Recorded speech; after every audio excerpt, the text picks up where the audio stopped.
Welcome back to the lecture series on Introduction to Environmental Economics.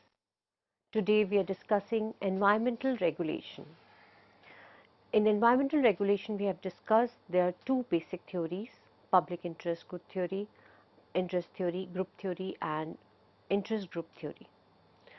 Now we are discussing about the political economy of regulation.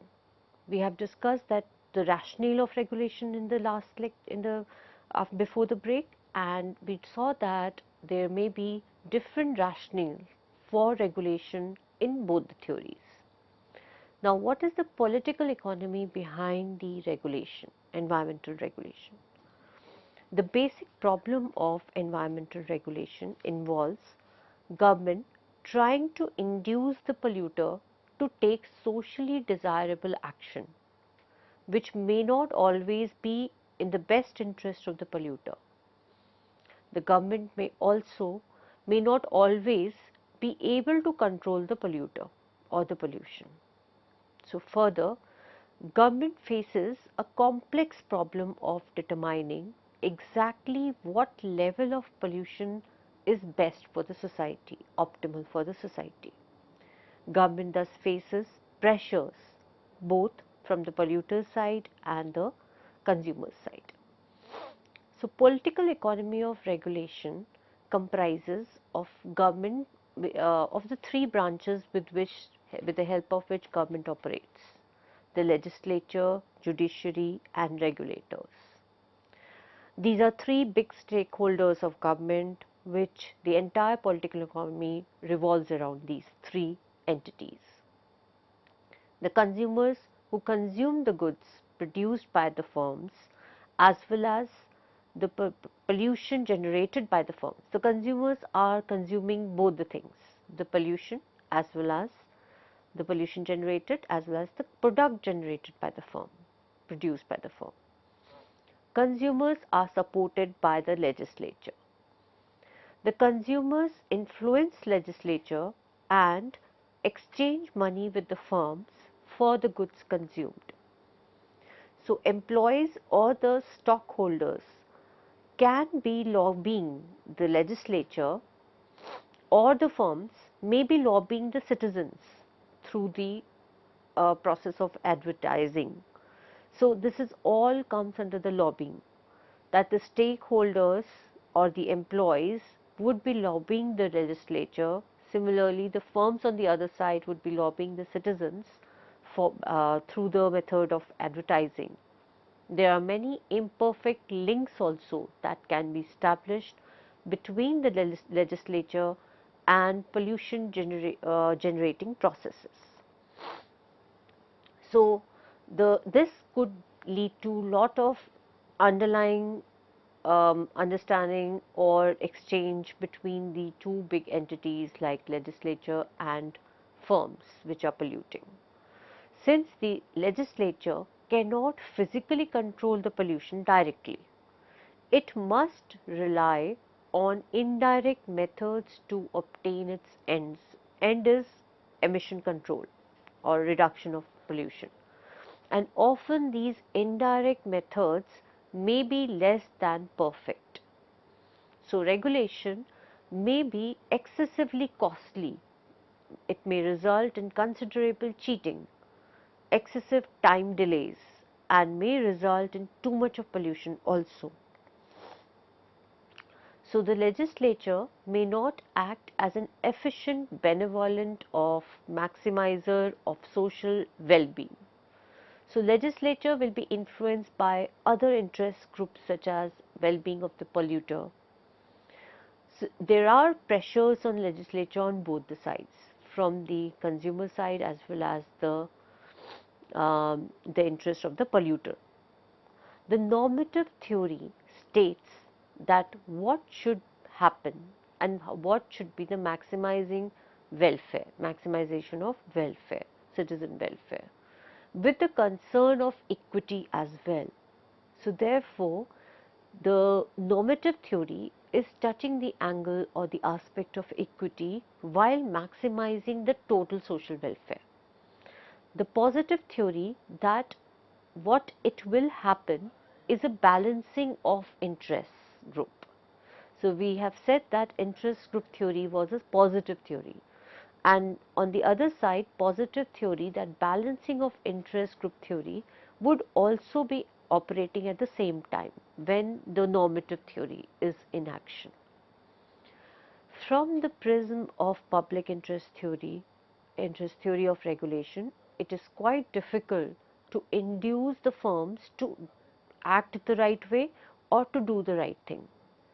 So the fundamental objective of regulatory agency is to maximize social welfare subject to regulation constraint it faces. In the other words, sometimes we are trying to design the best regulation system in which we want to know what should be done. In the other cases, we are trying to understand the certain regulation on the books, written in the books, in which we should be interested in what will happen or why something should happen this way. So basically we are trying to tackle both normative issues and as well as the positive issues.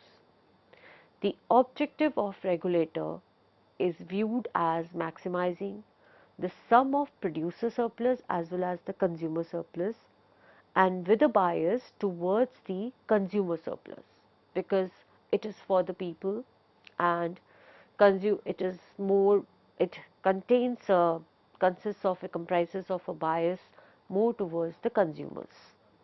The public interest theory entails that it is quite difficult to induce the firms to do the right thing.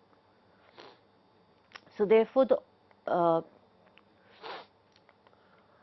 the therefore the firms potentially subject to the positive interest group theory is consistent with the ability of the interest group theory to influence the regulators, legislators, and the judiciary at the same time.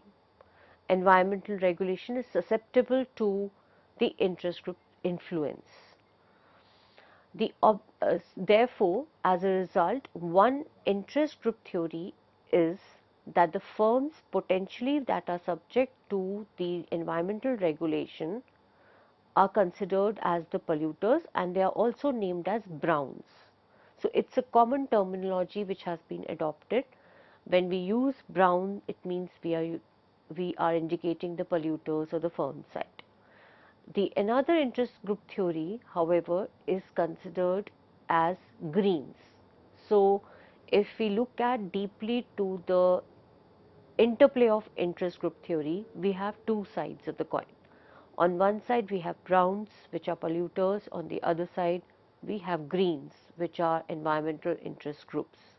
Both of them are going to use the political economy of the system. The system has three stakeholders: legislature, regulatory and judiciary.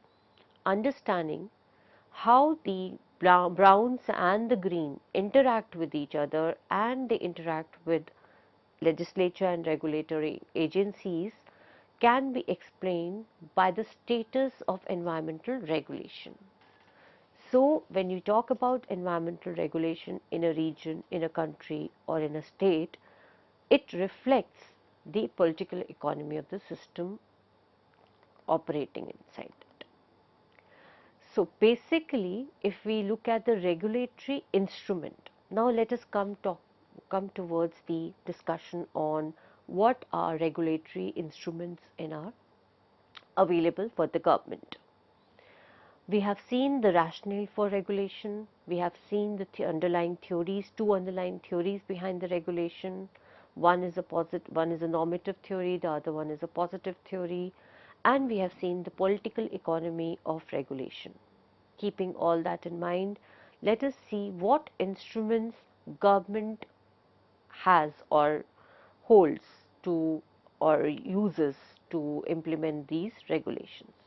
So there are basically two types of environmental regulations. One is the prescriptive regulation and the other one is the economic regulation, incentives. Prescriptive regulations, as the name suggests, prescriptive regulation are also called as command and control regulation. It involves environmental regulator stipulating the action that an individual firm or polluting firm should take about pollution control and other environmental protection. So, these are mandatory rules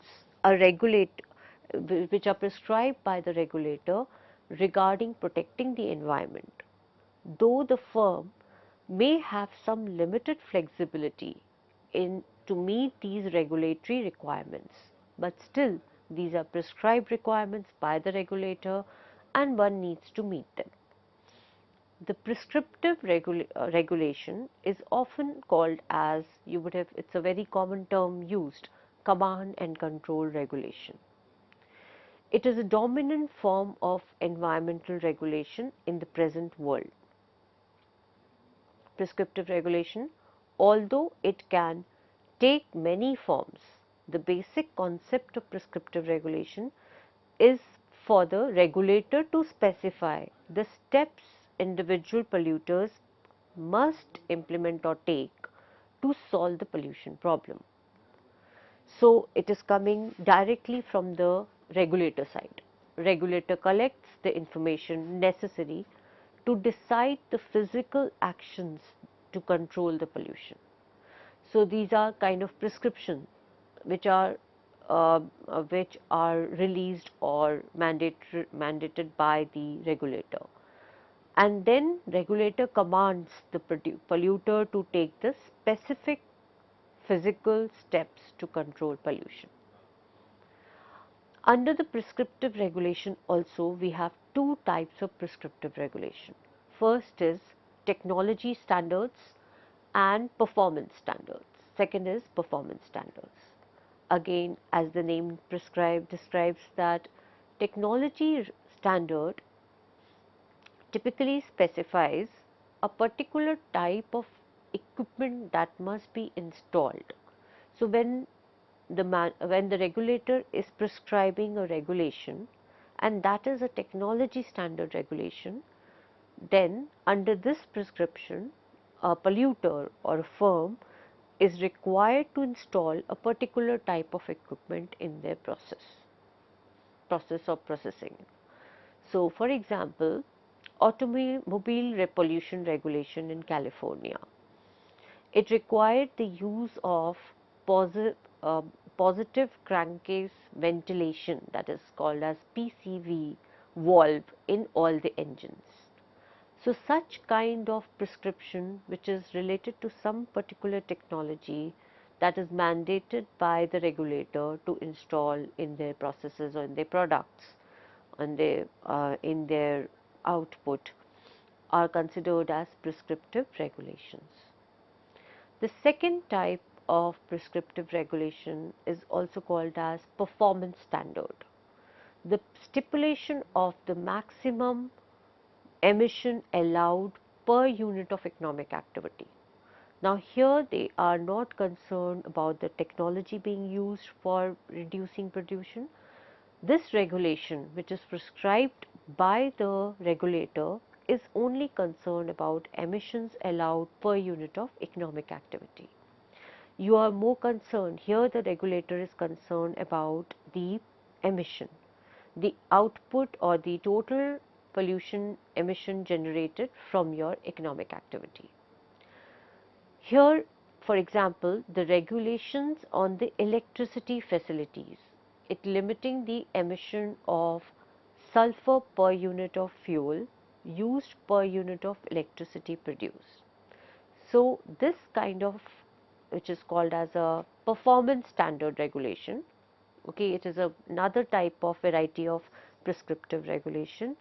It limits the emission being generated in the form of emission of sulfur, particularly the type of emission or the parameter of emission is also being specified in the prescription, that is sulfur per unit fuel per unit electricity produced is defined, or it is mandatory level is defined that it should not exceed that particular level.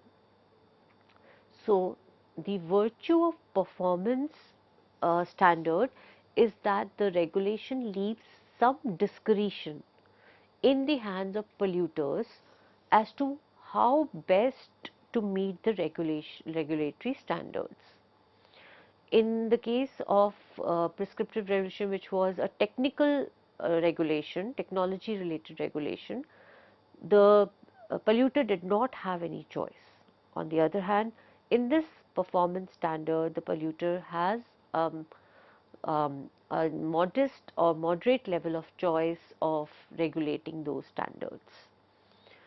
The increased flexibility can help improve the cost effectiveness of performance standard, at least in comparison to the technology standard regulation.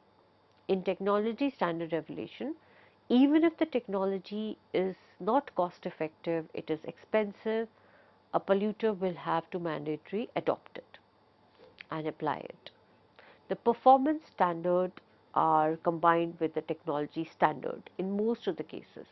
For example, one of the important example is from the US standard for the new automobiles.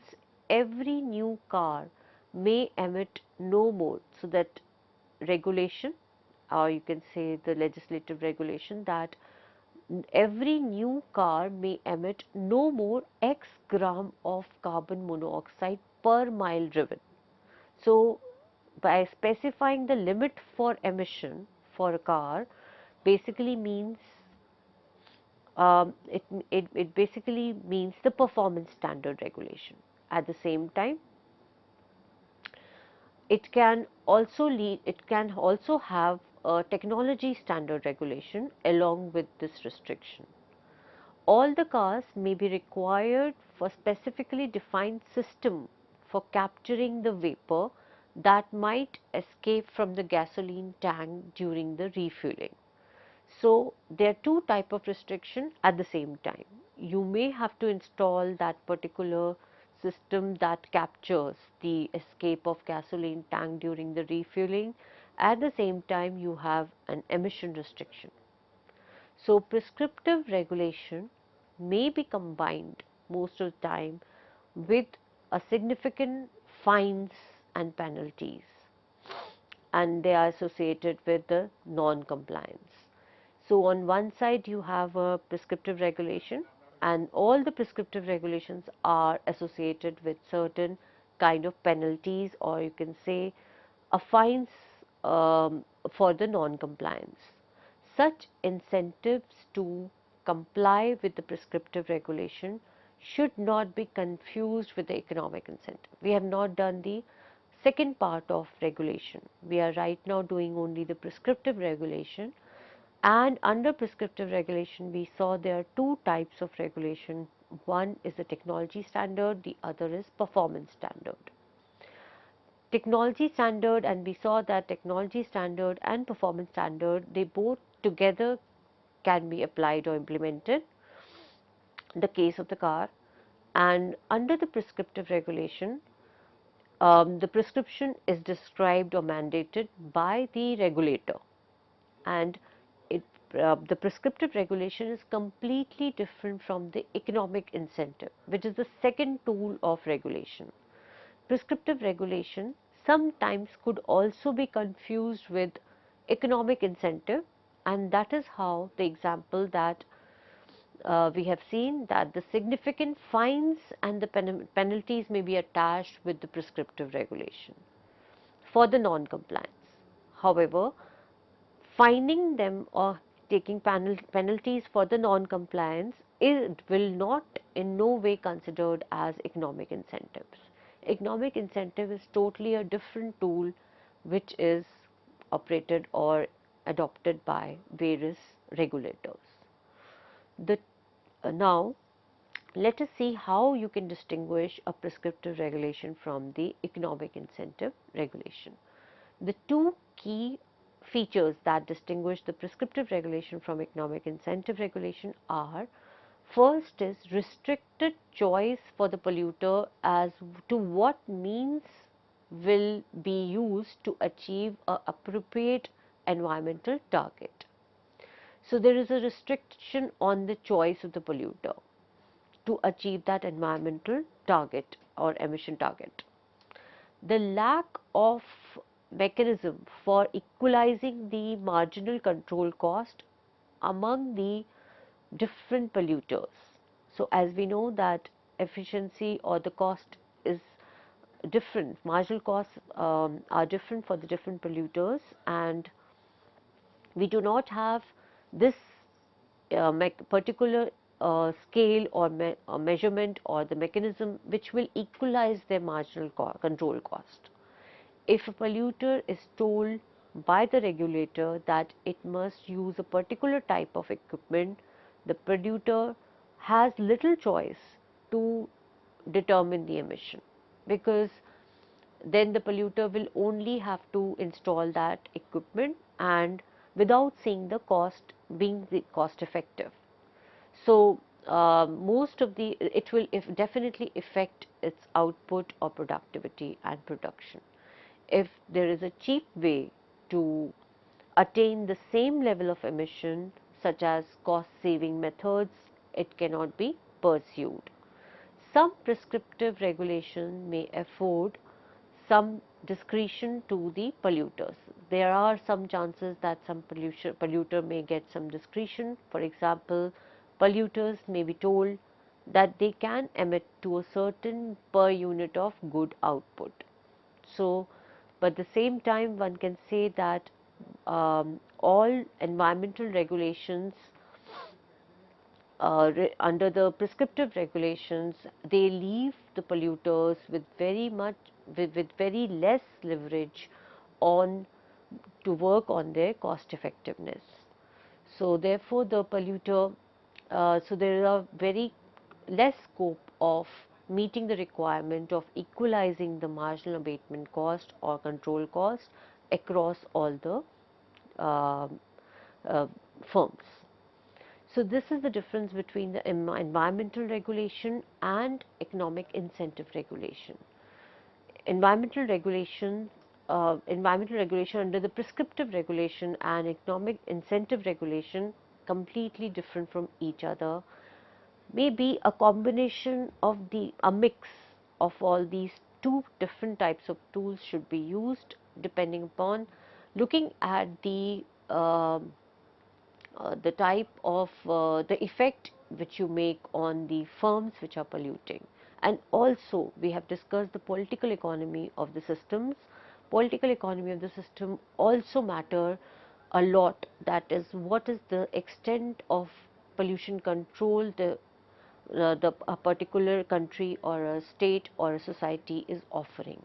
So all these stakeholders and all the theory behind the pollution regulation or environmental regulation, they all operate simultaneously to decide the kind of regulation one country adopts or one state adopts at a nation level, state level or environmental level.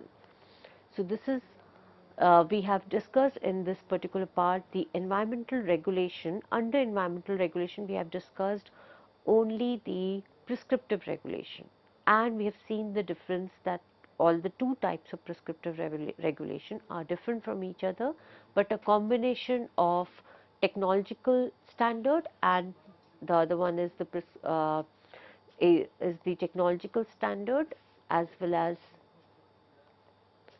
the other performance standard can make a good combination of prescriptive regulation.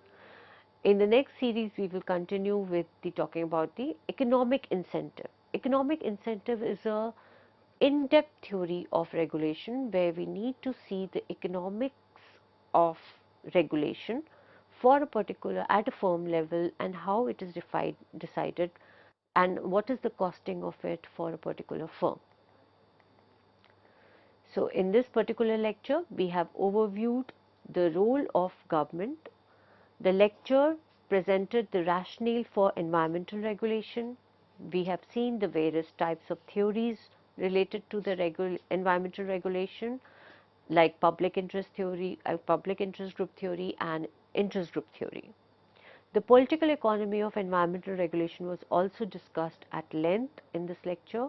The two widely used environmental regulation instruments, prescriptive regulation as well as economic incentives, were discussed, and prescriptive regulation was discussed in two variety, that is technological standard and performance standard.